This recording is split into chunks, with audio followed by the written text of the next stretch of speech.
ವಿದ್ಯಾರ್ಥಿನಿ ಯಾಮಿನಿ ಪ್ರಿಯನನ್ನ ಕೊಂದಂಥ ಪಾಪಿ ವಿಘ್ನೇಶ್ ಈಗ ಪೊಲೀಸ್ ಕಸ್ಟಡಿಯಲ್ಲಿ ಹೈ ಡ್ರಾಮಾ ಮಾಡ್ತಾ ಇದ್ದಾನೆ.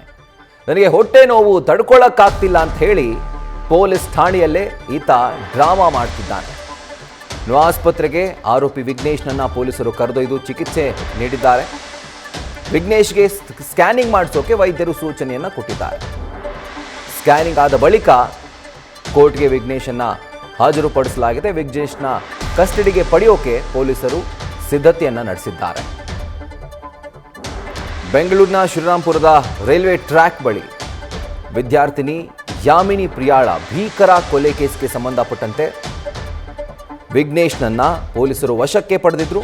ಅಂಡ್ ಪೊಲೀಸ್ ಕಸ್ಟಡಿಯಲ್ಲಿ ನನಗೆ ಹೊಟ್ಟೆ ನೋವು ಬಂದ್ಬಿಟ್ಟಿದೆ, ತಡೆಯೋಕ್ಕಾಗ್ತಾ ಇಲ್ಲ ಅಂತ ಹೇಳಿ ಆತ ಡ್ರಾಮಾ ಮಾಡಿದ್ದಾನೆ. ಸೊ ಹೀಗಾಗಿ ಪೊಲೀಸರು ತಕ್ಷಣ ಆತನನ್ನು ಆಸ್ಪತ್ರೆಗೆ ದಾಖಲಿಸಿ ಚಿಕಿತ್ಸೆ ಕೊಡಿಸಿದ್ದಾರೆ. ಆ್ಯಂಡ್ ಆ ಸಂದರ್ಭದಲ್ಲಿ ಸ್ಕ್ಯಾನಿಂಗ್ ಮಾಡಿಸಬೇಕು ಅಂತ ಹೇಳಿ ವೈದ್ಯರು ಕೂಡ ಸೂಚನೆಯನ್ನು ಕೊಟ್ಟಿದ್ದಾರೆ. ನಂತರ ಈತನನ್ನು ಕೋರ್ಟ್ ಮುಂದೆ ಹಾಜರುಪಡಿಸೋಕ್ಕೂ ಕೂಡ ಈಗ ಪೊಲೀಸರು ಸಕಲ ಸಿದ್ಧತೆಯನ್ನು ಮಾಡಿಕೊಂಡಿದ್ದಾರೆ. ಸೊ ಯಾವ ರೀತಿಯಾಗಿ ಈತ ಭೀಕರವಾಗಿ ಯಾವುದೇ ಮನುಷ್ಯತ್ವ ಇಲ್ಲದೆ, ಕರುಣೆ ಇಲ್ಲದೆ ಆ ವಿದ್ಯಾರ್ಥಿನಿಯನ್ನು ಕೊಚ್ಚಿ ಕೊಲೆ ಮಾಡಿದ್ನಲ್ಲ, ಆಗ ಈತನಿಗೆ ನೋವು ಅನ್ನುವಂಥ ಶಬ್ದದ ಅರ್ಥ ಗೊತ್ತಾಗ್ಲಿಲ್ವಾ ಅಂತ ಈಗ ಪಾಪ ಆತನಿಗೆ ಹೊಟ್ಟೆ ನೋವು ಬಂದ್ಬಿಟ್ಟಿದೆಯಂತೆ ಪೊಲೀಸ್ ಕಸ್ಟಡಿಯಲ್ಲಿ.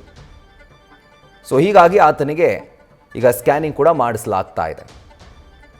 ಯಾವುದೇ ಒಂದು ಕರುಣೆ ಇಲ್ಲದೆ, ಯಾವುದೇ ಮನುಷ್ಯತ್ವ ಇಲ್ಲದೆ ಭೀಭತ್ಸವಾಗಿ ಕತ್ತು ಮುಖಕ್ಕೆ ಚಾಕ್ ಹಾಕಿದ್ನಲ್ಲ, ಆಗ ಆಕೆಗೆ ಯಾವ ರೀತಿ ನೋವಾಗಿರಬೇಕು ಅಂತ ಈತನಿಗೆ ಅರ್ಥ ಆಗ್ತಿತ್ತ.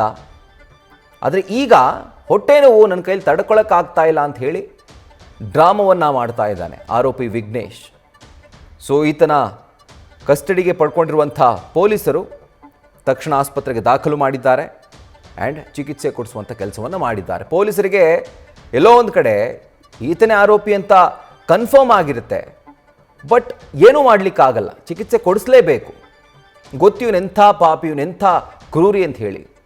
ಬಟ್ ಲೀಗಲಿ ಈ ರೀತಿಯಾದಂಥ ಸಂದರ್ಭದಲ್ಲಿ ಅವರು ಕೂಡ ಮನಸ್ಸಿಲ್ಲದೇ ಇದ್ದರೂ ಈತನಿಗೆ ಚಿಕಿತ್ಸೆ ಕೊಡಿಸಬೇಕು, ಅವ್ರ ರೆಸ್ಪಾನ್ಸಿಬಿಲಿಟಿ. ಆ ಕೆಲಸವನ್ನು ಪೊಲೀಸರು ಮಾಡಿದ್ದಾರೆ.